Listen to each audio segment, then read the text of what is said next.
بالله من الشيطان اللعين الرجيم بسم الله الرحمن الرحيم الله نور السماوات والأرض مثل نوره كمشكاة فيها مصباح في زجاجة الزجاجة كأنها كوكب دري يوقد من شجرات مباركات زيتونات لا شرقيات ولا غربيات يكاد زيتها يضيء ولو لم تمسسه نورا على نور يهدي الله لنوره من يشاء ويضرب الله الأمثال للناس والله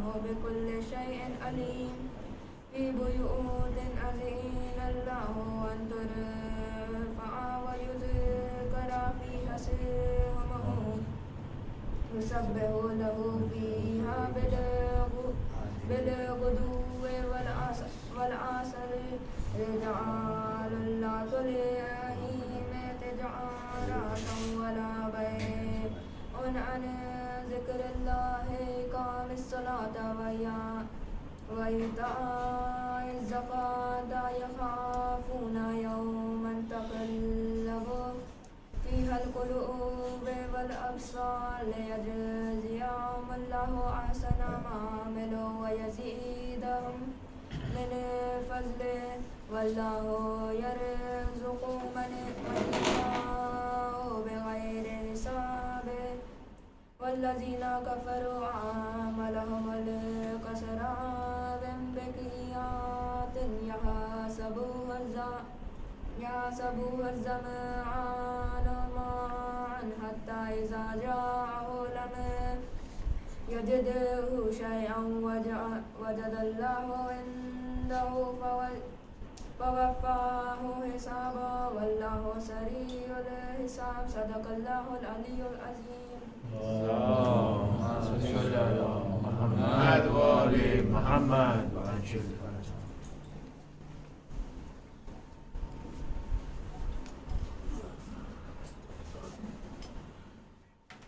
فرجهم.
داخل جنت ہوئے وہ شیخ فدائی، مسلم کے یتیموں نے بھی جان اپنی گوائی، حضرت کو بڑے داغ ملے تشنا نبی میں، ماتم کی صفیں بچھنے لگی معصوم نبی میں، گھر میں یہ تلاطم تھا کہ آئے علی اکبر کی عرض پھوپھی سے ذرا سنیے تو مادر، روتی ہوئی گھبرا کے اٹھی زینب مضطر، پاس آ کر کہا خیر تو ہے اے میرے دلبر، ماتم میں بجا ہوش ہمارے نہیں بیٹا، بھائی تو کہیں رن کو سدھا رے نہیں بیٹا، رو رو کے تب یہ کہنے لگے اکبر ذیشان، ہم جیتے ہیں بھلا جائیں گے وہ کیوں کر سر میدان، جس وقت سے مسلم کے پسر ہو گئے بے جان، آنسو نہیں تھمتے تھے شہیدی کے کسی عنوان، اس رنج و مصیبت میں یہ غم اور غضب ہے، اب آپ کے فرزندوں کو رخصت کی طلب ہے، حضرت کو رضا دینے میں فرماتے ہیں انکار، وہ دونوں جری پاگے جاتے ہیں ہر بار، سمجھتے ہیں تو چھاتی سے لگا کر شہ ابرار، ماں تم کو رضا دینے نہ دینے کی ہے مختار، اس باب میں رو رو کے ناشبیر سے پوچھو، مرنے کا ارادہ ہے تو ہم شیر سے پوچھو، فرمانے لگی زینب علی سن کے یہ گفتار، ہے وہی مختار ہے زینب نہیں مختار، جا کر میری جانب سے کہو اے میرے دلبر، بھیا تمہیں زہرا کی قسم کیجیو نہ انکار، راضی پر آزا نظر خدا کرتی ہوں ان کو، میں اپنے بھتیجوں پہ فدا کرتی ہوں ان کو، ممکن ہے کہ جان اپنی بجائے میرے پیارے، خادم ہے نم خار ہے فدائی ہے تمہارے، صدمہ تھا مجھے کہ یہ کیوں رن کو سدھارے صدمہ تھا مجھے کہ نہ کیوں رن کو سدھارے مرنے کا انہیں کھیل میں دیا گیا بارے روکیں گے انہیں آپ تو غم کھاؤں گی بھائی بس باپوں کا بس پاؤں پہ گرنے کو چلی آؤں گی بھائی کیا حضرت زینب کے پسر اہل وفا تھے. جزاک اللہ. اللہم صلی علی محمد و آل محمد.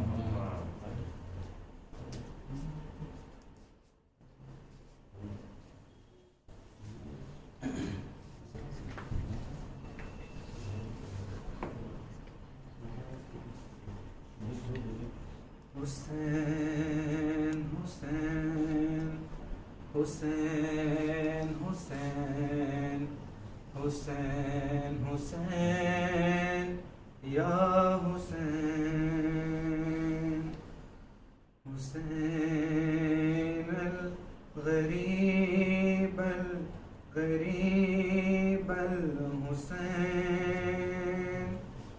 حسین الشہید الشہید الحسین حسین الغریب الغریب الحسین شہید الشہید الشہید الحسین دہائی دہائی خدا را دہائی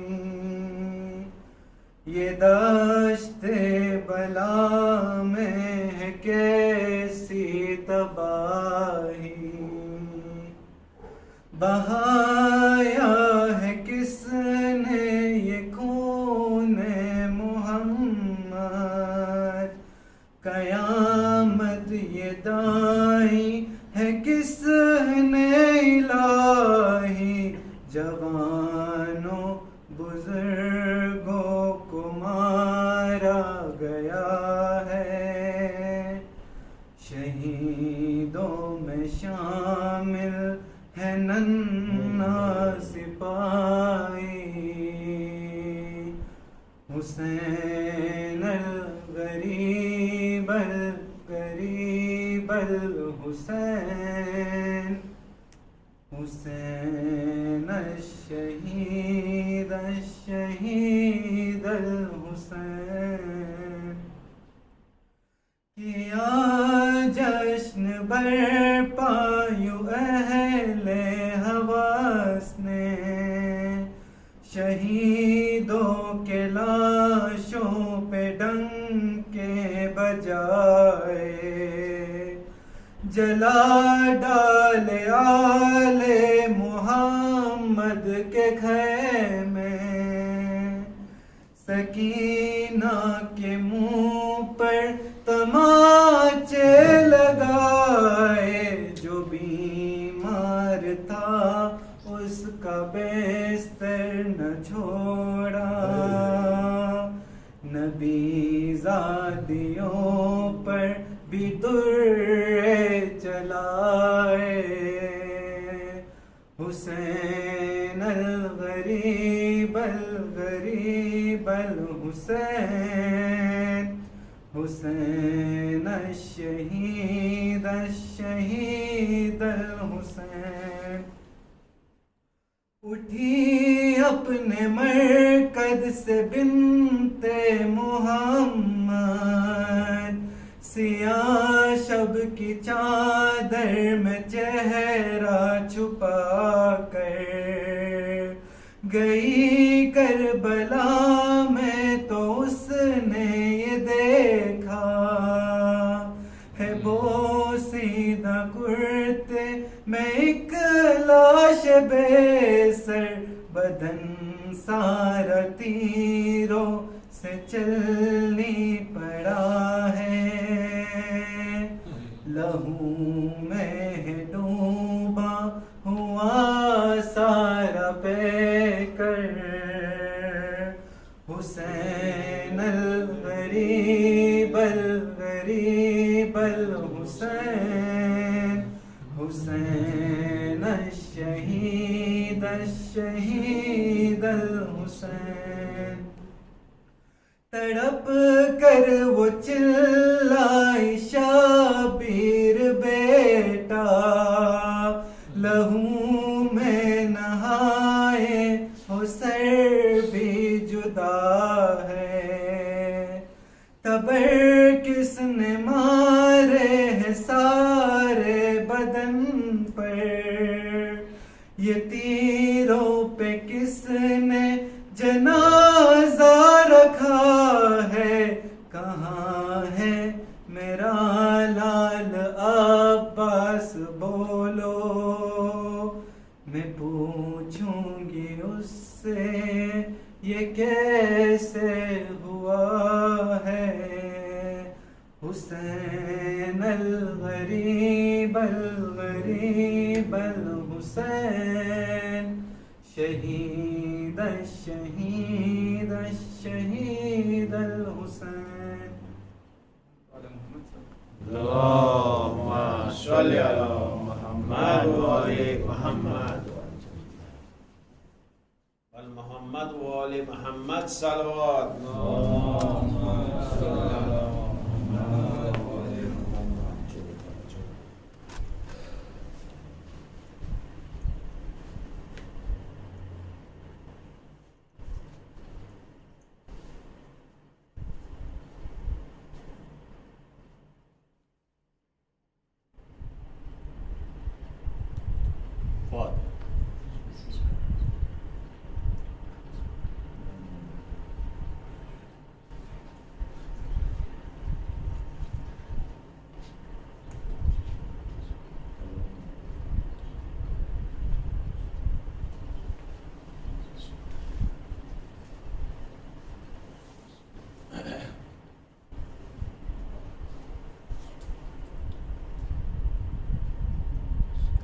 لا حول ولا قوة إلا بالله العلي العظيم أعوذ بالله من الشيطان الرجيم بسم الله الرحمن الرحيم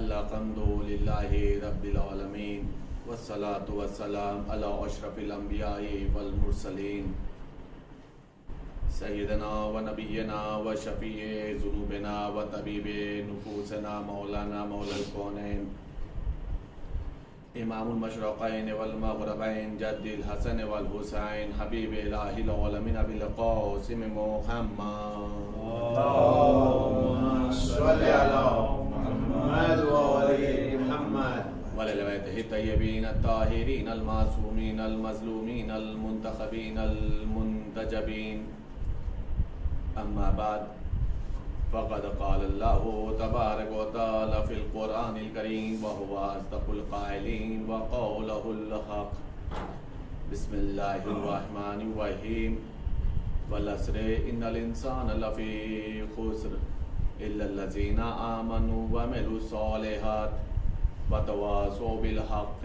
وتواصوا بالصبر صلوات محمد اللہم صلی علی محمد وآل محمد۔ عزادار ایمان مظلوم کربلا، محترم ناظرین اور سامعین اکرام، قرآن کریم کی یہ چھوٹی سی سورہ جسے سورہ والعصر کہا جاتا ہے، اسی سورہ کے ذیل میں آپ حضرات تفسیری تقریر کو سماعت فرما رہے ہیں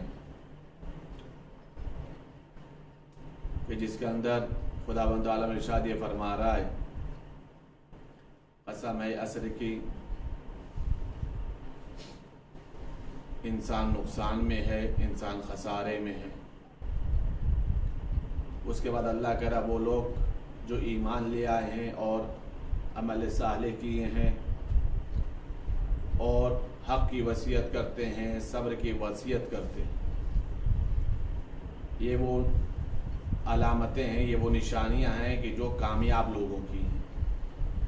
ایک ایمان کا لے آنا، ایک عمل صالح کرنا، اور اس کے بعد حق کی وصیت کرنا، پھر صبر کی وصیت کرنا۔ اکثریت کو اللہ نے خسارے والا قرار دیا ہے،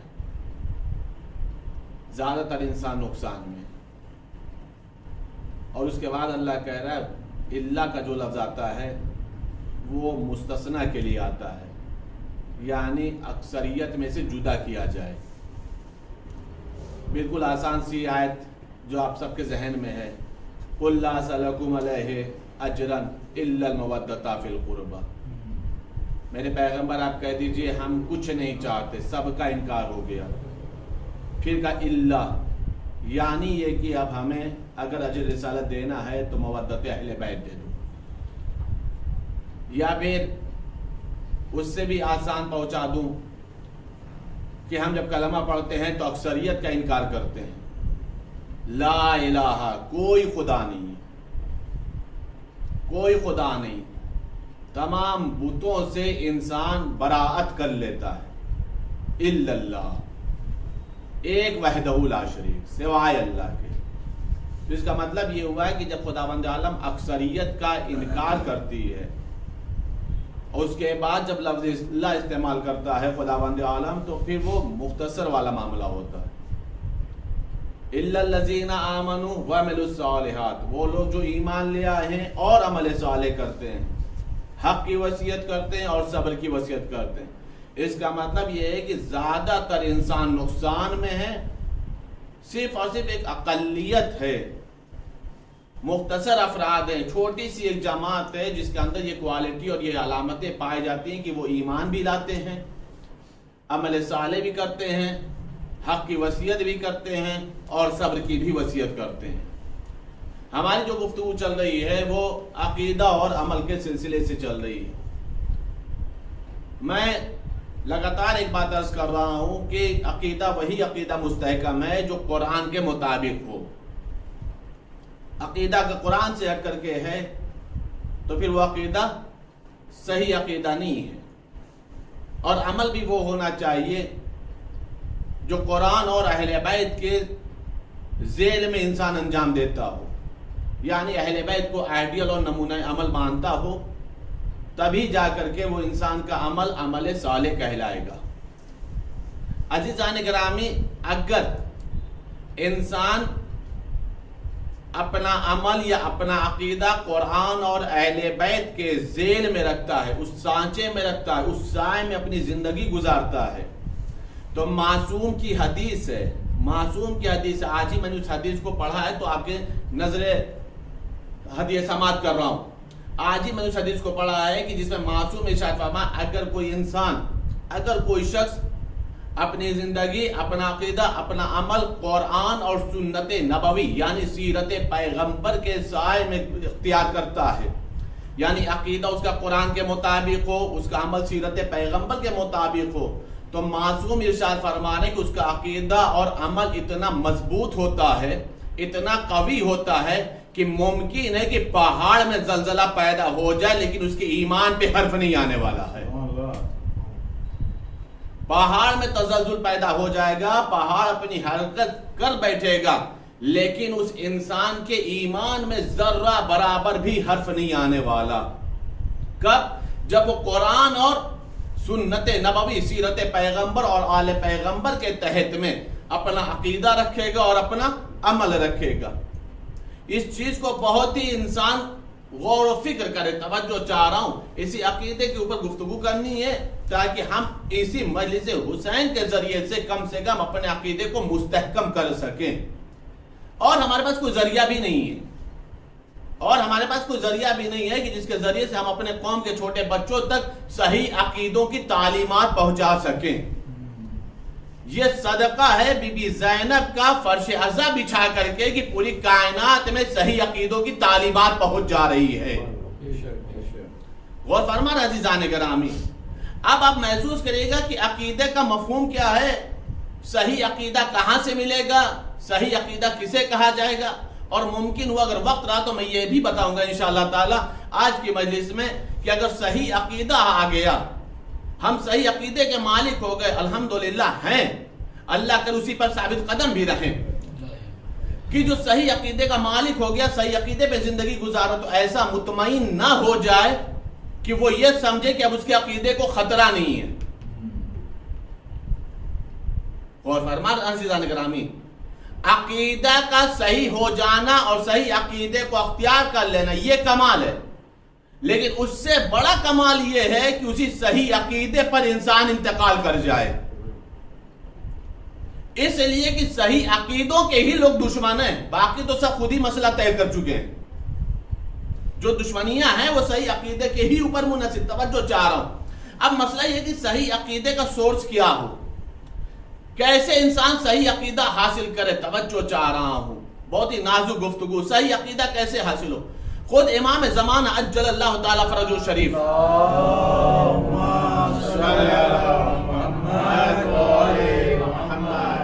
صحیح عقیدے کسی سے مولا امام زمانہ کا جملہ ملاحظہ فرمائے. مولا امام زمانہ نے ایک توقیع لکھی ہے، اس توقیع کے اندر مولا امام زمانہ فرما رہے ہیں اگر تم نے معارف دینی، یعنی یہی دینی عقائد، دینی احکام، اگر تم نے ہم اہل بیت سے ہٹ کر کے کسی اور سے لیا تو تم اس منزل پر پہنچ جاؤ گے کہ کہیں تم ہمارا ہی انکار نہ کر بیٹھو. اور کیا کتنا نازک مسئلہ ہے. اگر تم نے معارف، خود امام زمانہ کا یہ جملہ ہے عزیزان گرامی، خود امام زمانہ فرما رہے اگر تم نے معارف دینی کو ہم اہل بیت سے ہٹ کر کے کسی اور سے لیا تو وہ کہاں تک پہنچا دے گا تمہیں؟ ممکن ہے کہ تم ہمارا ہی انکار کر بیٹھو. ظاہر سی بات ہے، جس نے اہل بیت کے دروازے سے نہیں لیا ہے وہ تمہیں اہل بیت کے دروازے تک پہنچائے گا کیسے؟ یہ تو عقلی مسئلہ ہے نا، یہ تو بالکل سیدھی سی بات ہے نا کہ جس نے خود اہل بیت سے نہیں لیا ہے وہ تمہیں اہل بیت کے دروازے تک پہنچائے گا کیسے؟ اسی لیے امام زمانہ نے توقیع میں، یہ جملہ ہے مولا امام زمانہ کا، مولا امام زمانہ فرما رہے اگر تم نے معارف دینی کو ہم اہل بیت سے ہٹ کر کے کسی سے لیا ہے تو وہ ممکن ہے کہ تمہیں وہاں تک پہنچا دے کہ تم ہمارا ہی انکار کر بیٹھو. ایک چیز اور عزیزان گرامی، امام موسیٰ کاظم علیہ السلام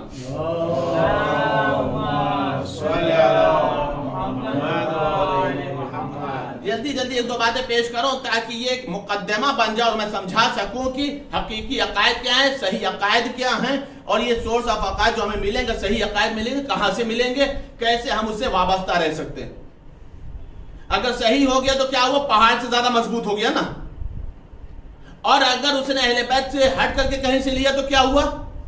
ممکن ہے وہ اہل بیت کا ہی دشمن ہو جائے، اہل بیت کا ہی انکار کر بیٹھے، امام زمانہ کا انکار کر بیٹھے. مولا امام موسیٰ کاظم نے جملہ ارشاد فرمایا، صحیح عقیدہ سمجھیے گا عزیزان گرامی. مولا امام کاظم فرماتے یہ ہیں کہ اگر تم نے عقیدے کو، ایمان کو، وہی کل والی بات کہ دلیل کے ذریعے سے حاصل کرو، برہان رکھو، مولا امام کاظم فرماتے ہیں اگر تم نے ایمان کو علم کے ذریعے سے حاصل کیا ہے، علم کے ذریعے سے حاصل کیا ہے تو تم اس ایمان پر ثابت قدم رہو گے اور وہ ایمان تمہیں فائدہ بھی پہنچائے گا. مولا امام کاظم کے جملہ ہے، لفظ بہ لفظ آپ کے حوالے کر رہا ہوں عزیزان گرامی، اس میں کوئی خطابت نہیں کر رہا ہوں، کوئی ذاکری اس وقت نہیں کر رہا ہوں. جو جملہ میں نے پڑھا ہے کتاب کے اندر وہی جملہ آپ کے حوالے کر رہا ہوں. مولا کیا کہہ رہا ہے؟ اگر تم نے ایمان کو علم کے ذریعے سے حاصل کیا ہے تو کیا ہوگا؟ تم اس ایمان پر ثابت قدم رہو گے اور وہ ایمان تمہیں فائدہ بھی پہنچائے گا. اس کے بعد مولا کہہ اگر تم نے وہ ایمان بغیر علم کے حاصل کیا ہے تو جیسے ایمان آیا تھا ویسے ہی رخصت بھی ہو جائے گا. غور کر رہا عزیزان گرامی، جس راستے سے وہ آیا تھا جتنا جلدی آیا ہے اتنا ہی جلدی چلا بھی جائے گا، رخصت بھی ہو جائے گا. مطلب کیا ہوا؟ یعنی صرف اور صرف خاندان کی بنیاد پر اپنے آپ کو مومن مت سمجھو. کیا سن رہے ہیں آپ؟ صرف اور صرف خاندان کی بنیاد پر مومن مت سمجھو. میں مومن، میرا بابا مومن، میرا دادا مومن، میرا آبا و اجداد مومن، لہذا ہم بھی مومن. تو یہ جو ایمان والا راستہ آیا ہے نا، یہ تمہارے پاس بغیر دلیل کے آیا ہے، بغیر علم کے آیا ہے۔ مولا کیا فرما رہے؟ اگر ایسا ایمان ہے کہ جس کے اوپر علم کی بنیاد نہیں رکھی ہے تو جیسے آیا ہے ویسے ہی واپس بھی چلا جائے گا۔ کیوں؟ اس لیے کہ اس میں استحکام نہیں ہے، اس میں مضبوطی نہیں ہے، اس میں کوئی بنیاد نہیں پائی جا رہی، کوئی بنا نہیں پایا جا، تم نے کچھ محنت ہی نہیں کی ہے۔ یہ مولا کا جملہ ہے، مولا امام کاظم کا جملہ ہے عزیزان گرامی، یہ ہماری ذاکری نہیں ہے، میں نے پھر عرض کیا ہے۔ مولا کیا فرما رہا ہے؟ یہ اپنے چاہنے والوں کو بیدار کر رہے ہیں، اپنے چاہنے والوں کے ضمیروں کو مولا امام کاظم جھنجھوڑ رہے ہیں۔ اگر صحیح عقیدہ چاہتے ہو تو علم حاصل کرو، اس دلیل کی بنیاد کے اوپر اپنے عقیدے کو مضبوط کرو، تو وہ تمہیں یہاں فائدہ بھی پہنچائے گا، تمہیں ثابت قدم بھی رکھے گا۔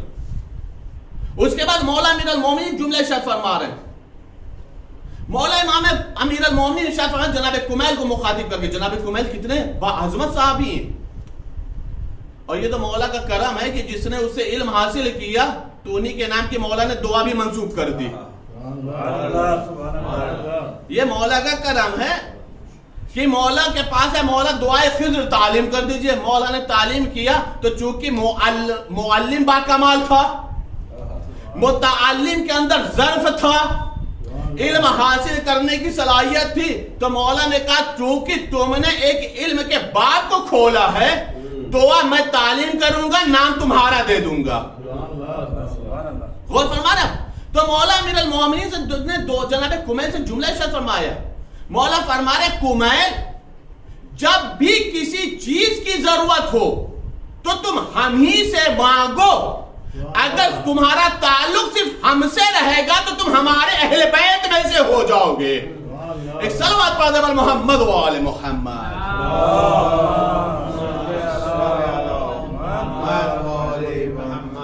اور فرما رہا عزیزان گرامی، یہ ہے مسئلہ عقیدے کا۔ خاندان کے بیس پر عقیدہ الگ مسئلہ ہے، علم اور دلیل کی بنیاد پر اگر عقیدہ ہے تو اس کی الگ ہی لطف ہے، الگ ہی جان ہے، الگ ہی نکھار پایا جاتا ہے، چونکہ تمہیں خود معلوم ہے کہ تم کیوں مان رہے ہو، کس کو مان رہے ہو، دلیل کیا ہے تمہارے پاس۔ توجہ چاہ رہا ہوں، مولا امام حسین علیہ السلام سے ایک سائل نے سوال کیا، عقیدے میں کیا ہے؟ توحید ہے، عدل ہے، نبوت، امامت، قیامت ہے نا، تو صرف اور صرف اللہ کو مان لینا کافی نہیں ہے نا، اللہ کی معرفت بھی تو حاصل کرنا ہے نا۔ معرفت کیسے حاصل کی جائے؟ مولا امام حسین سے سائل نے سوال کیا، مولا یہ بتائیے اللہ کی معرفت کیسے حاصل کی جائے، عرفان پروردگار کیسے حاصل کیا جائے؟ توجہ چاہ رہا، کیا ربط ہے، کیا ربط ہے؟ مولا سے پوچھا کہ یہ بتائیے اللہ کا عرفان کیسے حاصل کیا جائے، اللہ کی معرفت کیسے حاصل کی جائے؟ مولا نے فرمایا اپنے وقت کے امام کی معرفت کا حاصل کرنا اللہ کی معرفت ہے۔ اگر تم نے صرف اپنے وقت کے امام کی معرفت حاصل کرنی، مولا حسین کا جملہ ہے عزیزان گرامی، کیا ہے کہ اگر تم نے صرف اور صرف اپنے وقت کے امام کی معرفت حاصل کر لی تو تم یہ نہ سمجھو تم نے امام کی معرفت حاصل کی ہے، تم نے اپنے معبود کی معرفت حاصل کر لی، اپنے معبود کی معرفت حاصل کر لی۔ یہی جناب کمیل نے مولا امیر المومنین سے ایک سوال کیا تھا، غور کریے عزیزان گرامی، میں نے بہت مقدمہ بنایا ہے، یہ ساری تمہید بنائی ہے، یہ حدیثیں آپ کے سامنے پیش کی ہیں، مولا امام کاظم کی، مولا امیر المومنین کے قول کو بیان کیا، امام زمانہ کے توقیع کو آپ کے سامنے پیش کیا ہے، صرف اور صرف یہی سمجھانے کے لیے کہ عقیدہ مضبوط کیسے ہوگا اور عقیدے کی معرفت کیسے حاصل ہوگی۔ توجہ چاہ رہا ہوں، جناب کمیل نے مولا امیر المومنین سے پوچھا، انشاءاللہ تعالی جملے پہ کوئی خاموش نہیں رہے گا، مولا امیر المومنین سے پوچھا مولا یہ بتائیے آپ کی حقیقی معرفت کیا ہے؟ ولایت کا مسئلہ ہے، امامت کا مسئلہ ہے، عقیدے کا مسئلہ ہے نا، آپ کی معرفت کیا ہے؟ مولا نے مسکرا کے جملہ کا کمیل سوال پوچھ لیا ہے تو جواب دے رہا ہوں۔ کیوں؟ مسئلہ کیا ہے؟ ہر ایک کے اندر صلاحیت بھی نہیں ہوتی ہے نا کہ علی کے فضائل گلے سے اتر جائیں۔ یہ تو کمیل کا ظرف ہے جو پوچھ رہا ہے، توجہ کرو، کہا مولا آپ کی معرفت کیا ہے؟ مولا نے فرمایا اللہ نے ہماری معرفت کی طبقہ بندی کی ہے، ہمارے معرفت کے درجات رکھے. سب کو ہماری معرفت برابر نہیں ہے. سب کو عرفان علی حاصل ہی نہیں ہو سکتا. سب سمجھ ہی نہیں سکتے کہ علی کیا ہے. سب کو معلوم ہی نہیں پڑے گا. ہے بھی عزیزان کرام آج کی تاریخ میں بھی یہ مسئلہ ہے. ایک اگر نیا معجزہ بتا دو, ایک اگر کوئی نیا معجزہ تاریخ سے پڑھ کر کے دکھا دو تو سامنے سے یہ سوال ضرور, آج تک ہم نے سنا نہیں تھا, یہ کہاں سے پڑھ دیا. ایسا لگتا ہے کہ علی کی معرفت ان کے سننے کی محتاج ہے. ہاں توجہ چاروں عزیزان کرام, آج بھی یہ مسئلہ ہے. بڑی مشکل ہوتی ہے ان باتوں کو سمجھانے کے لیے اور سمجھنے کے لیے. کیا مولا آپ کی معرفت کیا؟ مولا نے کیا فرمایا؟ ہماری معرفت طبقوں میں اللہ نے رکھی ہے, درجات رکھے. جیسے ایمان کے درجے ہیں, تقوی کے درجے ہیں, ویسے ہی معرفت کے درجے ہیں. کہا مولا کچھ تو عرض کریے, مولا کچھ تو عرض کریے. مولا نے فرمایا ہمیں سب سے زیادہ اگر کسی نے پہچانا ہے تو میرے خالق نے. میں نے کہا تھا کوئی خاموش نہیں رہے. مجھے اگر سب سے زیادہ کسی نے پہچانا تو میرے رب نے. کیوں؟ اس لیے کہ اس کے علم اس کی ذات سے جدا نہیں ہے. اس نے مجھے پیدا کیا ہے, اس نے مجھے خلق کیا ہے. اگر مجھے سب سے زیادہ کسی نے پہچانا ہے تو کون ہے؟ میرا معبود, میرا خالق, میرا مالک. اس کے بعد اگر کسی نے مجھے پہچانا ہے تو اس نے پہچانا ہے کہ جس کے نور کا میں جز ہوں.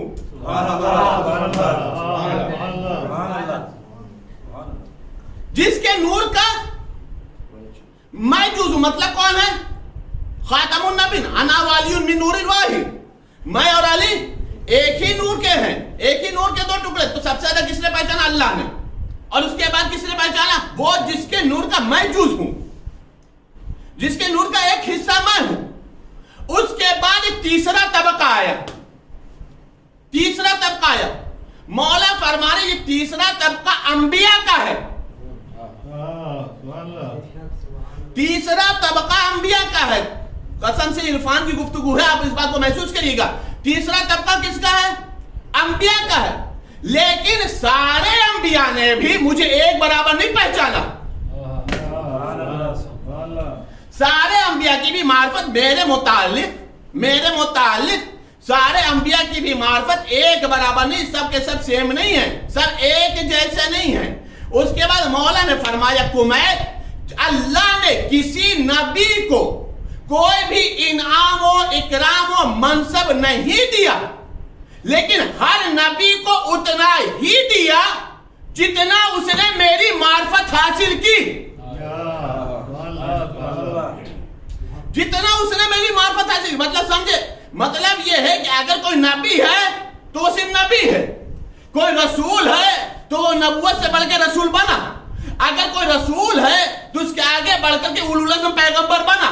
اگر اولو العزم پیغمبر ہے تو رسولوں کی تعداد 313 ہے نا, اس میں 5 اولو العزم پیغمبر بنے ہیں, اس میں کچھ صاحب شریعت بنے ہیں, کچھ صاحب کتاب بنے ہیں. یہ اللہ نے کیوں کیا ہے کہ جس نے جتنی میری معرفت حاصل کیا اللہ انعام میں اضافہ کرتا چلا گیا.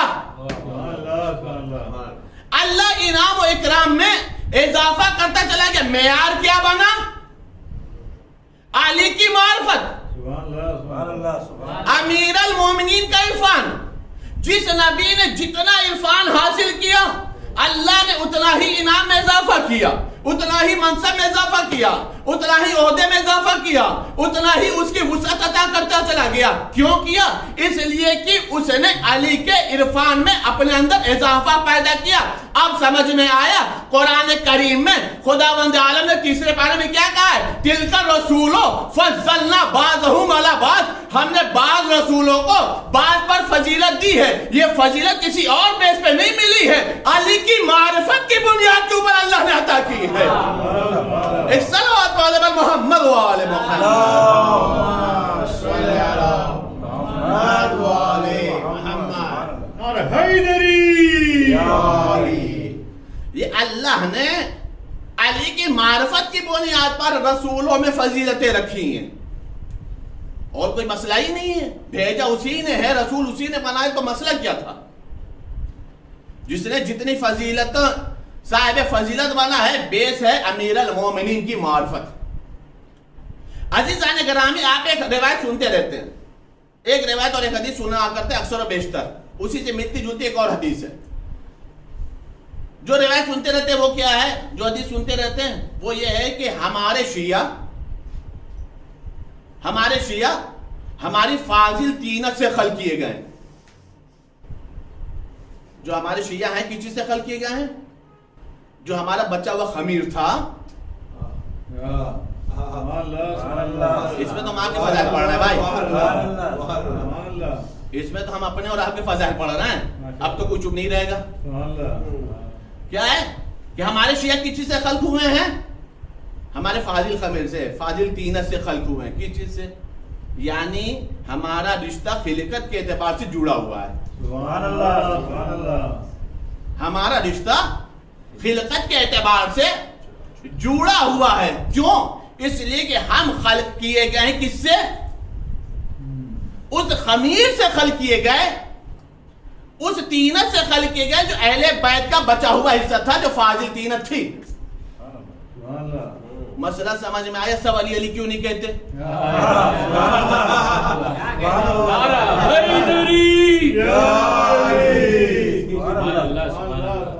مسئلہ سمجھ میں آیا؟ سب علی علی کیوں نہیں کہتے؟ بھائی جس کا اندر جس کا خمیر ہے، جس کے اندر جس کی طینت ہے، جو جس کے ذریعے سے خلق ہوا ہے، تو وہ اسی کو پکارتا ہے. ہم پکارتے ہیں، ہمارے اوپر اعتراض نہ کرو. مسئلہ یہ ہے کہ تم کہتے نہیں ہو. اعتراض تمہارے اوپر ہونا چاہیے کہ تم وہاں پر اتنے کمزرف تھے، اتنے کمزرف تھے کہ تمہاری خلقت میں اللہ نے ان مقدس طینتوں کو شامل نہیں کیا، ان مقدس خمیروں کو شامل نہیں کیا. یہ تو حدیث آپ سنتے رہتے ہیں، یہ حدیث آپ سنتے رہتے ہیں، لیکن عزیزان گرامی اسی سے ملتی جلتی ایک حدیث اور ہے جس کے اندر مولا امیر المومنین فرماتے ہیں کہ ہمارے شیعہ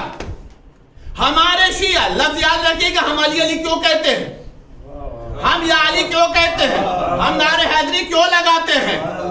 غور فرما رہے عزیزان گرامی، مولا امیر المومنین فرما رہے ہمارے شیعہ ہمارے نور کی کرنیں ہیں.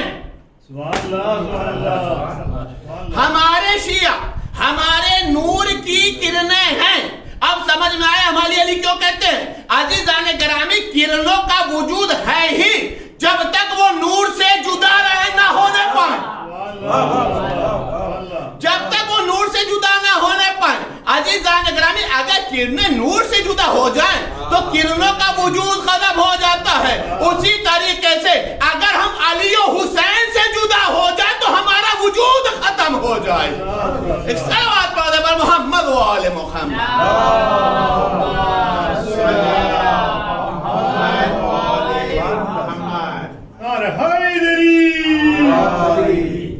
غور فرمان عزیزان گرامی، تو مولا نے کیا فرمایا ہے؟ ہمارے شیعوں کا وجود کیا ہے؟ ہمارے نور کی کرنیں ہیں. تو کرنوں کا تعلق کسی اور سے ہوتا ہے نہیں، اسی نور سے ہوتا ہے. سورج صبح میں نکلے گا تو آپ دیکھ لیجئے گا کہ جب نور ہوتا ہے، سورج ہوتا ہے، آفتاب ہوتا ہے، تو کرنیں آفتاب سے جڑی ہوئی ہوتی ہیں. وہ آفتاب کائنات ہے، علی آفتاب امامت ہے. غور فرمائیں عزیزان گرامی، ہم اس کی کرنیں ہیں، اسی لیے ہم علی علی کہتے ہیں تاکہ اپنا وجود بتائیں کہ ہم علی سے جڑے ہوئے ہیں. غور فرمائیں عزیزان گرامی، تو یہ ہے معرفت کا مسئلہ. اب ایک چیز عزیزان گرامی میں نے شروع میں عرض کیا کہ صحیح عقیدے کا معاملہ جو ہے نا، صحیح عقیدے کا معاملہ یہ بہت ہی اہم ترین چیز ہے، یہ بہت ہی اہم ترین مسئلہ ہے. صحیح عقیدے کو قبول کرنے کے لیے توجہ رکھیے گا عزیزان گرامی، صحیح عقیدے کو قبول کرنے کے لیے دو چیزیں اہم ہیں. ایک طہارت نسل، ایک شرافت نفس.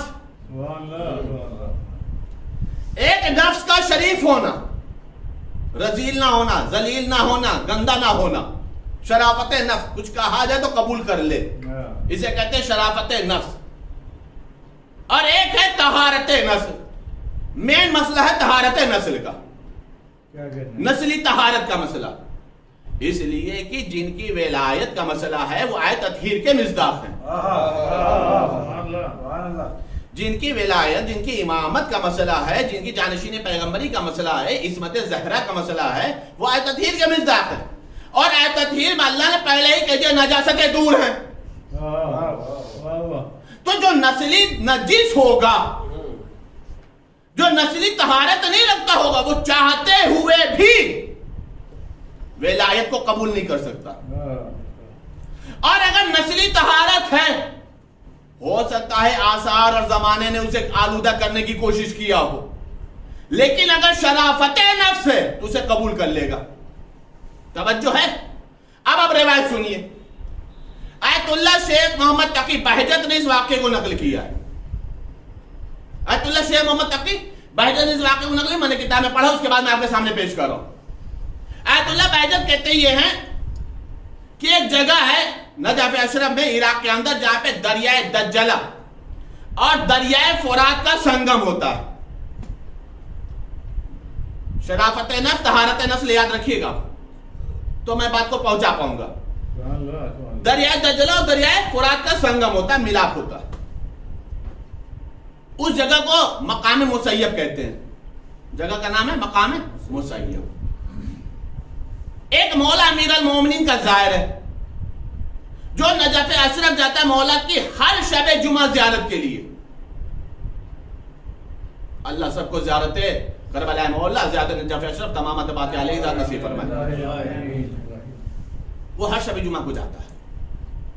اتفاق یہ ہے کہ جہاں پر یہ دونوں دریا، دریائے فرات اور دریا دجلہ کا سنگم میں ملاپ ہوتا ہے، وہاں پر ایک ناصبی کا مکان ہے. ناصبی سمجھے؟ دشمن اہل بیت، دشمن علی.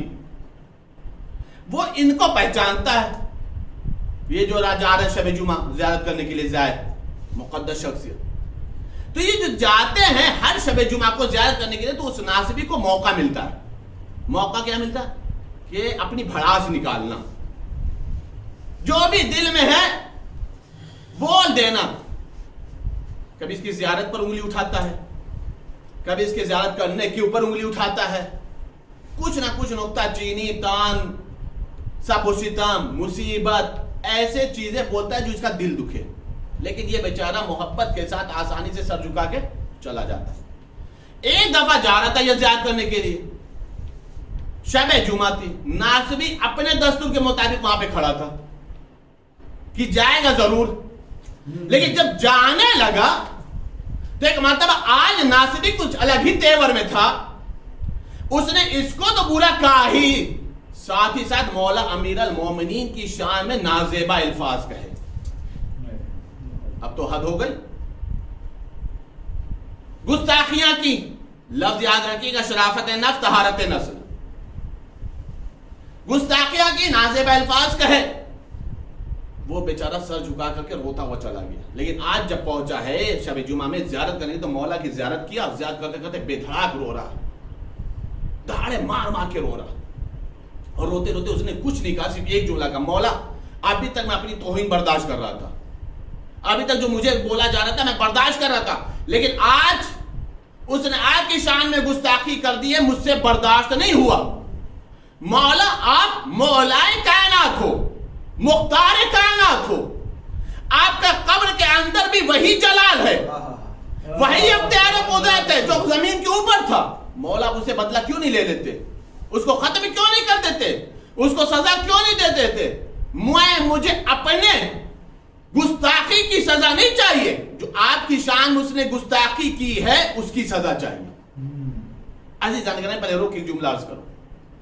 جب انسان کا ضمیر زندہ ہو، جب انسان بیدار ہو، تو ایک شخص نے برا کہا، اکیلا تھا، بدلہ نہیں لے سکتا تھا، لیکن کم سے کم زبان سے اعلان تو کیا، زبان سے اس کی شکایت تو کی. نہ جانے اس زمانے کے وہ کلمہ پڑھنے والے مسلمان کیسے تھے کہ 70,000 ممبر سے علی کو برا کہا جا رہا تھا، سب اپنے آپ کو مسلمان کہلوا رہے تھے، ہے نا؟ رویا، خوب رویا، فریاد کیا مولا کے روزے کے پکڑ کے، جالی کو پکڑ کے خوب رویا، روتے روتے سو گیا. رات میں مولا آئے خواب میں، رات میں مولا خواب میں. کیا بات ہے، کس کی شکایت لے کر کے آئے ہو، کیوں فریاد کر رہے ہو؟ کہا مولا وہی شخص جو دریا دجلہ اور فرات کے سنگم کے پاس کنارے بیٹھا رہتا ہے، آج اس نے آپ کی شان میں گستاخی کی، آپ اسے سزا کیوں نہیں دیتے؟ قسم خدا کی روایت سنیے گا، نتیجہ محسوس کریے گا. مولا نے فرمایا میں اسے دنیا میں سزا نہیں دوں گا. مولا کیوں نہیں دیں گے؟ مولا کا جواب سنیں، اس کا ایک حق ہمارے اوپر ہے. کتنے کریم ہیں اہل بیت، سبحان اللہ، کتنے کریم ہیں اہل بیت، کتنے شریف ہیں اہل بیت. ایک حق ہے اس کا ہمارے اوپر. مولا کون سا حق ہے جو آپ سزا نہیں دے رہے ہیں؟ اتنے دن سے میں برداشت کر رہا ہوں اس کو. مولا نے کہا وجہ یہ ہے کہ ایک دن وہ وہی فرات اور دریا دجلہ کے قریب میں بیٹھا تھا، فرات کا پانی بہ رہا تھا، اس نے فرات کی طرف رخ کیا، اور فرات کی طرف رخ کرتے کرتے اس کے دل و دماغ میں خیال پیدا ہوا یہی فرات ہے جو کربلا میں بہ رہی تھی. مسائل نہیں پڑھو، غور کریے گا عزیزان گرامی. یہی فرات ہے جو کربلا میں بہ رہی تھی. پیسر سعد نے اسی فرات پر پہرا بٹھالا تھا، اور حسین کے بچوں اصحاب و انصار کو شہید کر دیا. اگر پیسر سعد کو حسین کو قتل ہی کرنا تھا تو کم سے کم پانی بند نہ کرتا، پانی پلا دیتا. پیاسا نہ قتل کرتا، سیراب کر دیتا. اور یہ کہہ کر کے اس نے میرے حسین کی مظلومیت پر ایک قطرہ آنسو بہا دیا، ایک قطرہ آنسو بہا دیا. وہ ایک قطرہ آنسو ہمارے اوپر اس کا ایک حق بنتا ہے کہ چونکہ وہ میرے حسین پر رویا ہے، چونکہ وہ میرے حسین پر رویا ہے، اس لیے میں اسے دنیا میں سزا نہیں دوں گا. وہ جو کہہ رہا میں نے اسے ڈھیل دے رکھی چونکہ اس کا حق ہے. سوچو عزیزان کا ایک قطرہ آنسو کو وزنی کتنا ہے، ایک قطرہ آنسو کا وزن کتنا ہے کہ علی کہہ رہے ہیں میں اسے دنیا میں سزا نہیں دوں گا، میں نے ڈھیل دے دی.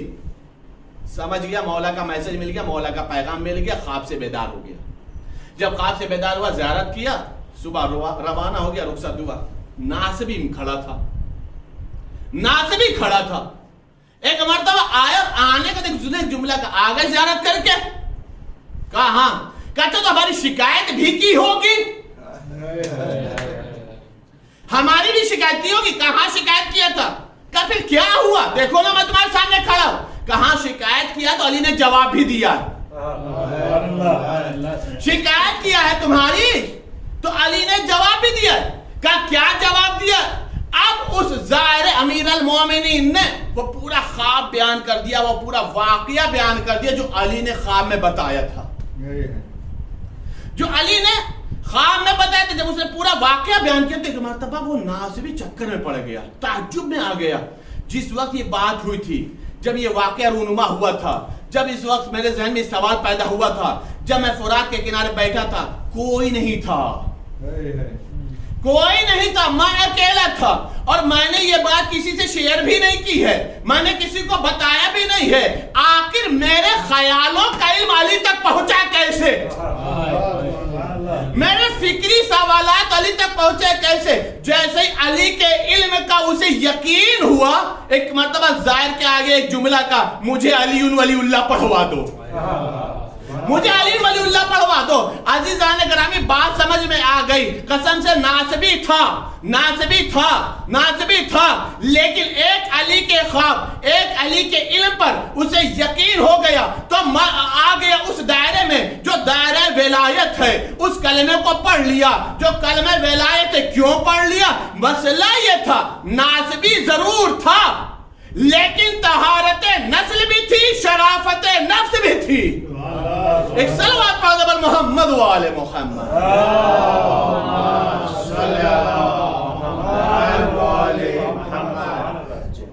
عزیزان گرامی جب طہارت نسل ہو اور شرافت نفس ہو تو انسان کے سامنے ایک چیز پیش کیا جاتا ہے تو وہ در اہل بیت پر آ جاتا ہے. ولایت امیر المومنین کا کلمہ پڑھ لیتا ہے. لیکن کب؟ جب ضمیر بیدار ہو، نفس شریف ہو، یہ سمجھنے کے اندر اس کے اندر شعور ہو کہ جو بتایا جا رہا ہے حق بتایا جا رہا ہے، جو سمجھایا جا رہا ہے وہ حق سمجھایا جا رہا ہے. حق کو قبول کرنے کے لیے ظرف چاہیے. جب ظرف حق کو قبول کر لیتا ہے تو انسان خود بخود راہ راست پر آ جاتا ہے، اس کا عقیدہ صحیح ہو جاتا ہے. اب ایک اہم مسئلہ کہ جو صحیح عقیدے کے الحمدللہ ہم زندگی گزار رہے ہیں، میں نے ابھی عرض کیا تھا شروع تقریر میں کہ صحیح عقیدے کو حاصل کرنا کمال جتنا بڑا ہے، اس سے بڑا کمال یہ ہے کہ انسان اس صحیح عقیدے پر اللہ سے ملاقات کر لے، جسے کہتے ہیں خاتمہ بالخیر. اور فرما عزیزان گئے ابھی صحیح عقیدے کو خطرہ کس چیز سے ہے؟ خطرہ تو ہے اس لیے کہ ہر اچھائی کے دشمن ہوتے ہیں، ہر اچھائی کے دشمن ہوتے ہیں، ہر اچھی چیز کے دشمن ہیں. اور ظاہر سی بات ہے اتنا اچھے عقیدے کے دشمن نہ ہو، ہے یا نہیں؟ تو اس عقیدے کا دشمنی کیا ہے؟ اس عقیدے کی دشمنی کیا، کیسے پتہ چلے کہ کیا ہے دشمنی، اور کس چیز کے ذریعے سے انسان اپنے عقیدے کو بچائے، محفوظ رکھے ان خطرات سے؟ سب سے پہلا مسئلہ سمجھیے آپ، اگر انسان کے اپنا عقیدہ کو محفوظ رکھنا ہے، اگر انسان کو اپنا صحیح عقیدے پر زندگی گزارنا ہے، میں پوری ذمہ داری سے جملہ عرض کر رہا ہوں، تو اس کو اپنے ذہن سے لالچ ہٹانی ہوگی، حریص نہیں بننا ہوگا، حرص کو چھوڑنا ہوگا. جیسے ہی لالچ اپنا ذہن میں جگہ بناتی ہے، انسان کے عقیدے کو خطرہ ہو جاتا ہے. توجہ چاہوں، دیکھیں میں پورے پروف دوں گا آپ کو، دلیل دوں گا آپ کو. جب انسان لالچی ہو جاتا ہے تو وہ اپنا عقیدہ کو بچا نہیں سکتا، محفوظ نہیں کر سکتا، عقیدہ اس کا سلامت نہیں دے سکتا. عقیدے کو اس کو بہت بڑا خطرہ ہے. میں آپ کو مثال دے دوں آپ کو تاریخ اسلام کی. تاریخ اسلام میں ایک شخص ہے جس کا نام ہے مغیرہ بن شعبہ، بصرہ کا رہنے والا ہے. معاویہ کا دور حکومت ہے. نام کیا ہے؟ مغیرہ. معاویہ کا دور حکومت ہے. معاویہ کا شام میں تخت و تاج ہو گیا ہے، حکومت قائم ہو چکی ہے، سب کچھ ہو گیا. روایت بتا رہے مغیرہ بن شعبہ نے 10 آدمی کو بصرہ سے یہ کہہ کر کے معاویہ کے پاس بھیج دیا کہ جا کر کے یزید کی خلافت کو تسلیم کر لو. کمال سنیں گے آپ، جن 10 کو بھیجا تو یہودی نہیں تھے، کافر نہیں تھے، مشرک نہیں تھے، مجوسی نہیں تھے، عیسائی نہیں تھے، نصرانی نہیں تھے، سب لا الہ الا اللہ کہنے والے تھے، سب نام نہاد مسلمان تھے. بھیجا کس کے ساتھ؟ مغیرہ نے اپنے بیٹے موسیٰ کے ساتھ. موسیٰ بن مغیرہ لے کر کے آیا. یہ 10 لوگ آئے. کہاں سے آئے؟ بصرہ سے آئے. جیسا ہی معاویہ کے دربار میں پہنچے تو معاویہ نے پوچھا موسیٰ سے، یہ بتاؤ یہ کیوں آئے ہیں؟ کہ یہ خود ہی بتائیں گے کیوں آئے ہیں، ہمیں بتانے کی ضرورت نہیں. اچھا کیوں آئے ہو تم لوگ؟ کہ ہم آپ کے بیٹے یزید کی خلافت کو قبول کرتے ہیں، ہم آپ کے بیٹے یزید کو حاکم تسلیم کرتے ہیں. معاویہ نے سوچا کہ یہ کیسے ہو گیا کہ نہ ہم نے ان پہ زبردستی کی، نہ ہم نے بھی ان پہ تلوار چلایا، نہ ابھی ہم نے ان کو ڈرایا نہ دھمکایا. یہ بصرہ سے آئے اور آنے کے بعد ہی کہہ رہے کہ ہم یزید کو حاکم مان رہے، خلیفۃ المسلمین مان رہے، ان کی حکومت کو ماننے کو تیار ہے. موسیٰ کے کان میں دھیرے سے معاویہ نے ایک سوال پوچھا، یہ بتا تمہارے باپ مغیرہ نے ان لوگوں کا ایمان کتنے میں خریدا؟ ان لوگوں کا ایمان کتنے میں خریدا؟ موسیٰ کا جواب سنیں گے، کہا یہ 10 لوگوں کا ایمان صرف 30,000 درہم میں. یعنی ایک کے اوپر کتنا آیا؟ 3,000 درہم. صرف اور صرف 3,000 درہم میں میرے باپ نے ان لوگوں کا ایمان خرید لیا. عزیزان گرامی، مجھے نہیں معلوم کہ جس کے حصے میں یہ 3,000 درہم آیا وہ 3,000 درہم کتنے روز چلا. اس 3000 درہم کو انہیں استعمال کرنے کا موقع بھی ملا یا نہیں ملا؟ لیکن عزیزان گرامی یہ سب کے سب 3000 درہم میں اپنے ایمان کا سودا کیوں کر بیٹھے؟ اس لیے کہ ان کے دماغ میں 3000 کی لالچ بیٹھ گئی. اور فرمانا عزیزان گرامی 3000 کی جو لالچ بیٹھی، اس 3000 کی لالچ نے ان کے ایمان کو خرید لیا، ان کو ایمان سے بے ایمان بنا دیا، ان کا ایمان ختم ہو گیا. ظاہر سی بات ہے یہ سلسلہ یہاں سے نہیں چلا ہے. ان تمام لوگوں کا میرے پاس تعریف تمام ایسے افراد ہیں، میں کہاں تک سب کا نام لوں گا، بس اتنا سمجھ لیجئے کہ جتنوں نے مصلحت کے تحت اسلام لائے، جتنے بھی مصلحت کے تحت اسلام لیا، جتنے بھی مصلحت کے تحت مسلمان ہوئے، وہ سب کے سب اپنے عقیدے کو فروخت کر گئے، اپنے عقیدوں کا سودا کر بیٹھے. میں آپ کو مثال دے دے رہا ہوں جلدی جلدی. تیسرا دور تھا، نام لینا مناسب نہیں، آپ سمجھ سکتے. تیسرا دور تھا جب اس کو حکومت ملی ہے تو معاویہ کا باپ ابو سفیان آیا، اور آنے کے بعد اس وقت ابو سفیان کی عمر بالکل آخری پڑاؤ پہ تھی، آخری دور میں تھی. ایسی حالت تھی کہ اندھا ہو گیا تھا، آنکھوں سے دکھائی نہیں دے رہا تھا. ایک جملہ کہا دیکھو اب یہ تمہارے پاس خلافت کی گیند آ گئی، یہ خلافت کی گیند اب تمہارے پاس آ گئی ہے، اسے بنی امیہ میں کھلاتے رہو، جو کچھ بھی ہے سب اسی دنیا میں ہے، نہ جنت ہے نہ جہنم، یہ صرف کہنے کی باتیں ہیں. عقیدہ سمجھ میں آتا عزیزان گرامی؟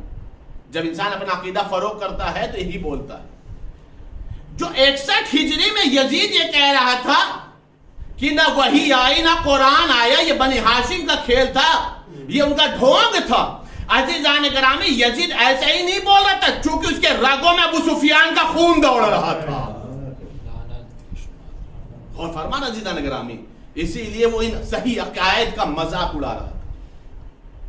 لیکن جب صحیح عقائد کو قیامت تک باقی رکھنا تھا تو حسین ابن علی نے وہ قربانی دی ہے کہ اب قیامت تک کسی یزید کے اندر اتنی ہمت نہیں ہے جو ان صحیح عقائد کے اوپر قلم چلا سکے، جو حرف لگا سکے. ان صحیح عقائد کو قیامت تک باقی رکھنے کے لیے حسین نے قربانی دی. اہل بیت کو قبول کرنے کے لیے نفس کا شریف ہونا ضروری ہے. نفس اگر شریف نہیں ہے تو اہل بیت کو نہیں قبول کر سکتا. نسل اگر پاک نہیں ہے تو اہل بیت کو نہیں قبول کر سکتا. یہی شاید وجہ تھی، شاید یہی وجہ تھی کہ جس وقت حور نے لجام فرس حسین پر ہاتھ ڈالا تھا تو مولا نے ایک جملہ کہا تھا، حور کیا تو یہ چاہتا ہے تیری ماں تیرے غم میں روئے؟ شرافت نفس تھی حور کے اندر. بردست نے ایک جملہ کہا، اگر آپ کی ماں فاطمہ نہ ہوتی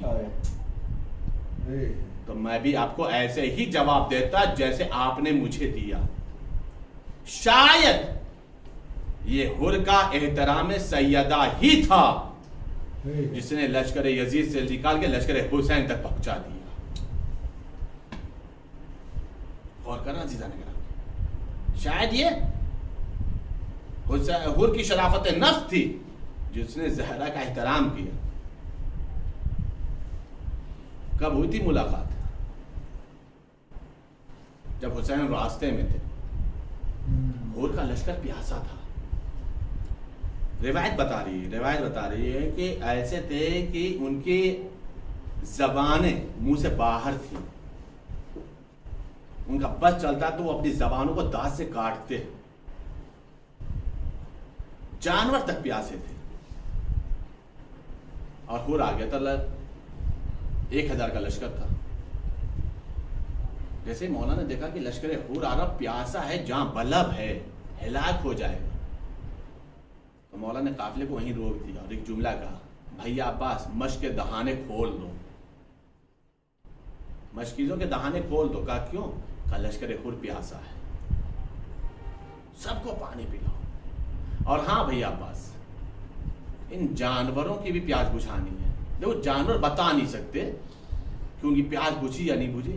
ایک کام کرنا، ان جانوروں کو تک 3 مرتبہ منہ تک پانی لے جانا. جب یہ 3 مرتبہ کے منہ سے پانی سے منہ پھیر لیں تو سمجھ لینا ان کی پیاس بجھ گئی. 1000 کے لشکر کو حسین نے پانی پلایا اور اتنے ہی سواریوں کو بھی حسین نے پانی پلایا. سوچو حسین کے پاس پانی کا ذخیرہ کتنا تھا. ہے کوئی سوچ سکتا کسی ذہن میں اتنی صلاحیت ہے؟ ایک ہور کے لشکر کے سپاہی خود یہ کہتا ہے کہ میں اتنا پیاسا تھا کہ مجھے کچھ دکھائی نہیں دے رہا تھا اور میرے اندر پیاس کا ایسا غلبہ تھا کہ میں چل بھی نہیں پا رہا تھا. مولا عباس، مولا علی اکبر اور جو بھی بنی ہاشم کے افراد تھے سب ایک دوسرے کو پانی پلا رہے تھے لشکر ہور کو. مولا حسین ایک طرف کنارے بیٹھے تھے کہ مولا کی نگاہ پڑ گئی اس کے اوپر. مولا دیکھو وہ اتنا پیاسا ہے کہ وہ آ بھی نہیں پا رہا, وہ چل بھی نہیں پا رہا. مقتل لکھتا یہ ہے کہ مولا اس بلندی سے اٹھے اور خود مشکیزے کو لیا اور کہا لو بھائی پانی تو پی لے. مولا خود کہتے ہیں کہ وہ اتنا پیاسا تھا کہ اس کے ہاتھ میں راشا پڑا ہوا تھا, اس کا ہاتھ ایک جگہ رک نہیں رہا تھا. تو ایک مرتبہ مولا نے کہا رک جا, تو ایسے پانی نہیں پی پائے گا, میں تجھے پلاتا ہوں. اب مولا اس کے دہن پر اپنا ہاتھ لے گئے, ایک ہاتھ دہن پر لے گا اور ایک ہاتھ سے مشکیزے سے پانی گرا رہے تھے. جب مولا نے اسے پانی پلا دیا اور اس کو کچھ ہوش آیا تو ایک مرتبہ کیا دیکھا, ساقی کوثر کا لال مجھے پانی سے سیراب کر,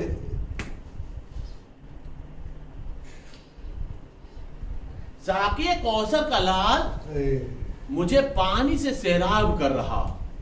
آزادارو, سوچنے والی بات ہے, جب خیام حسینی میں پانی ختم ہو گیا تھا, فرات پر پہرا بیٹھ گیا تھا, تو کیا ان 1000 سپاہیوں میں کسی میں غیرت نہ تھی جو کسی ایک کے بھی دماغ میں خیال آتا ہم بھی کبھی پیاسے تھے, ہم بھی کبھی جاں بلب تھے, ہم بھی کبھی پیاس سے ہلاک ہو رہے تھے, چلو حسین تک پانی پہنچا دیں. لیکن آزادارو ادھر تو کسی کے دل میں خیال نہیں آیا. لیکن میں یہ سمجھتا ہوں کہ جب حسین کے خیموں سے چھوٹے چھوٹے بچوں کی صدائے العطش آتی ہوگی, العطش قد قتلنی, بھائی پیاس سے کلیجہ کٹا جا رہا ہے, تو عجب نہیں آزادارو, عباس کے بھی دماغ میں خیال آیا ہو, ہائے ہائے ہم ہی تو وہ تھے نا جنہوں نے لشکر ہر کو سیراب کیا تھا, اور آج ہم اتنے قریب ہو گئے کہ میری بھتیجی پیاسی ہے, میرا بھتیجا علی اصغر پیاسا ہے, میرا آقا حسین پیاسا ہے, میرا شبیہ پیغمبر پیاسا ہے.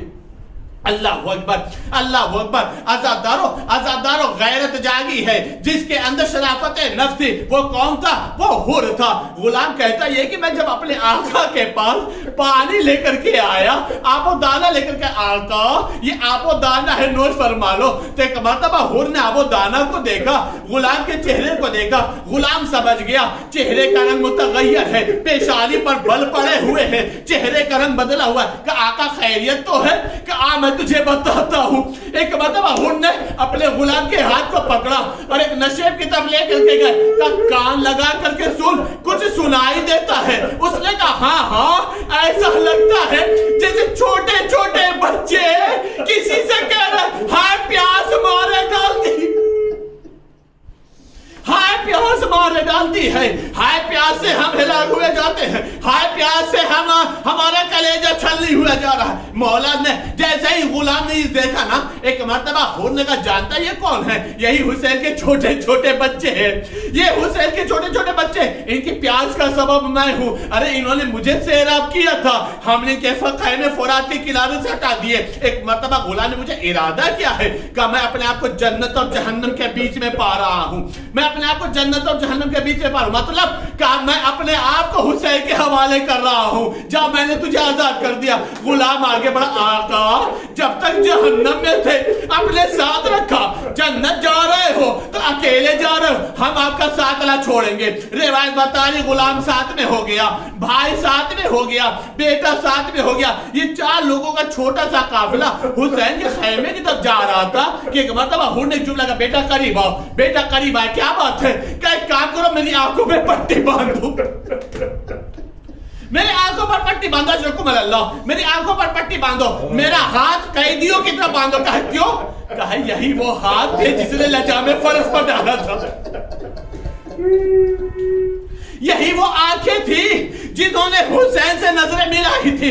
میں اس انداز سے نہیں جانا چاہتا, میں قیدی بن کر کے جانا چاہتا ہوں, میں حسین کا مجرم ہوں, مجرم بن کر کے جانا چاہتا ہوں. پہنچا, ایک بتا روایت بتا رہی, بچہ کہتا یہ ہے, حر کا بیٹا کہتا یہ ہے, آقا اے میرے بابا غضب ہو گیا. کہا کیا ہوا؟ کہ زہرا کا لال خدا رہا. اجرکم اللہ, زہرا کا لال خود آ رہا.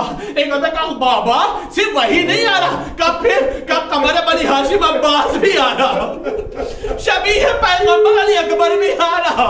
روایت بتا رہی, ادھر حسین نے جملہ کا دیکھو, میرا مہمان آ رہا ہے, حر کا استقبال میں کروں گا. علی اکبر, حر کے بیٹے کو تو سینے سے لگانا, بھیا باپ حر کے بھائی کو آپ سینے سے لگانا. جان قریب آؤ, حر کے غلام کا تم استقبال کرنا. روایت بتا رہے جیسے حر نے دیکھا نا کہ یہ آ رہا ہے, اپنے آپ کو گھوڑے سے گرا دیا, کوہنی کے سہارے چلا, اپنا سر اب حسین کے قدموں میں رکھا. آقا میں خطا کار ہوں, آقا میں گنہگار ہوں, کیا میری خطا معاف ہو جائے گی؟ مولا نے شانہ پکڑ کے اٹھایا, سینے سے لگایا, آواز دی حر میں نے بھی معاف کیا, میرے خدا نے بھی معاف کیا. اے حر تیری ماں نے کتنا اچھا نام رکھا تھا, انتا حر فی الدنیا والآخرہ, تو دنیا میں بھی حر ہے, آخرت میں بھی حر ہے, جب میں نے معاف کیا. سننا زیادہ اور مجلس تمام ہو گئی. حر ایک جملہ کہتا, آقا آپ نے معاف کر دیا, آپ کے خدا نے معاف کر دیا, مجھے یقین ہے, لیکن آقا جب میں نے لجام فرض پر ہاتھ ڈالا,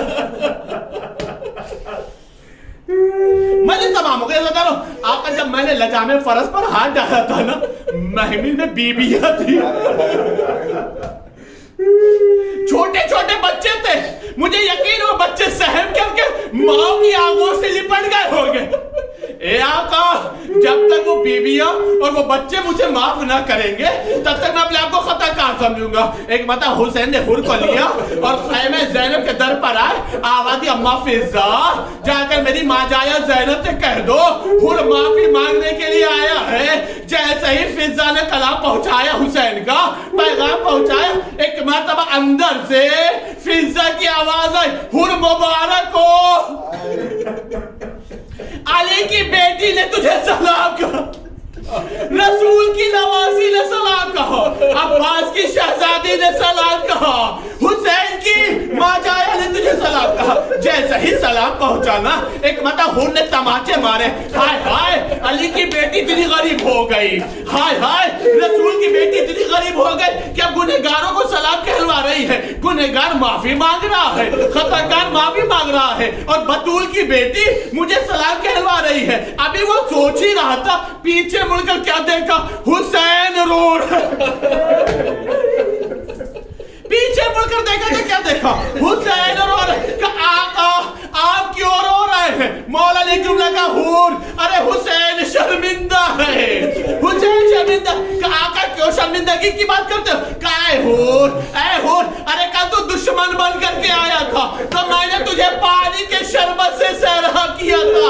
اے حور آج ناصر بن کر کے آیا ہے تو حسین اتنا غریب ہے کہ تجھے ایک کوزہ آب سے تیری مہمان نوازی بھی نہیں کر سکتا, تجھے سیراب.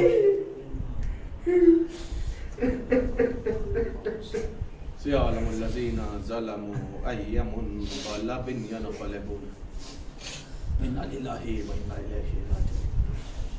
پالا تجھے واسطہ ہے محمد والے محمد کا, میں مختصر لیکن اہم اعمال کو قبول فرما, ہمارے عشق ذکر مال زہرا میں جگہ عطا فرما, ہمارے عشق ذکر میں شفاعت و نجات کی ضمانت بنا. میرے معبود تجھے جناب حر کا واسطہ ہم سب کی توبہ کو قبول فرما. میرے معبود تجھے جناب حر کا واسطہ ہم سب کو ناصر امام زمانہ بنا. میرے معبود تجھے واسطہ ہے محمد علی محمد کا جو بے اولاد ان سب کو صاحب اولاد بنا, جو صاحبان اولاد ان کی اولادوں کی حفاظت فرما. ہم سب کی عزا کو قبول فرما, ہمارے اشک عزا کو ہماری شفاعت اور نجات کی ضمانت بنا. میرے معبود جو بے مکان ان سب کو صاحب مکان بنا. میرے معبود تجھے واسطہ ہے محمد والے محمد کا ہم سب کے عقیدے اور عمل کو مستحکم قرار دے. میرے معبود ہم سب کا خاتمہ بالخیر فرما. میرے معبود تجھے واسطہ ہے محمد والے محمد کا ہم سب کو اور تمام محبان امیر المومنین جناب کل کے غلام کو اس وبائی مرض سے محفوظ رکھ. جو بیمار ان سب کو شفا کلی اور صحت کاملہ عطا فرما. میرے معبود ایک بچے کا آپریشن ہوا ہے, میرے معبود اسے صحت کاملہ اور شفا کلی عطا فرما. امام زمانہ کے زور میں تعجیل فرما. ہم سب کو ان کے اعوان و انصار میں شمار فرما. اللہم تقبل منا انک انت السمیع العلیم بحق محمد و آلہ الطاہرین.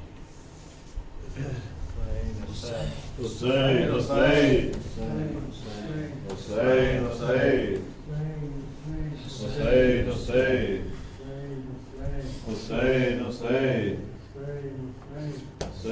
Hussein, Hussein, Hussein.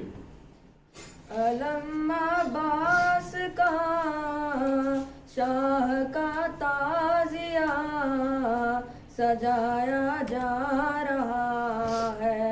علم عباس کا شاہ کا تازیہ سجایا جا رہا ہے. جسے بننا ہے رضا خانے چلے بلایا جا رہا ہے. علم عباس کا شاہ کا تازیہ سجایا جا رہا. کوئی پوچھے اگر کہ ہے کیا فائدے بتاؤ تو ذرا غمِ شبیر کے, تو بتلا دو انہیں جو سوئے ہیں انہیں جگایا جا رہا ہے. علم عباس کا شاہ کا تازیہ سجایا جا رہا ہے. وہ دیکھو دست میں اذاں ہونے لگی جو زندہ فکر تھی جواں ہونے لگی. اٹھو اب اٹھو سوئے سرور چلو بلایا جا رہا ہے. علم عباس کا شاہ کا تازیہ سجایا جا رہا ہے. ستم موقعات میں قیامت تک رہے, ستم رسوا ہوا زمانہ یہ کہے, تبسم سے اسے سارے مختل طویل رلایا جا رہا ہے. علم عباس کا شاہ کا تازیہ سجایا جا رہا ہے. عزا خانے میں ایک عجب منظر دیکھا, کہیں پرچم سجا کہیں جھولا رکھا, کہیں پر تازیہ شہ مظلوم کا بنایا جا رہا ہے. علم عباس کا شاہ کا تازیہ سجایا جا رہا ہے. مدد کو آئیے علی مرتضیٰ کہ کنبے دشت میں ہوا کہ کنبے دشت میں ہوا بے ردا, انہیں دربار میں بھرے بازار میں پھرایا جا رہا ہے. علم عباس کا شاہ کا تازیہ سجایا جا رہا ہے. یہ فرش اذاں یہاں جو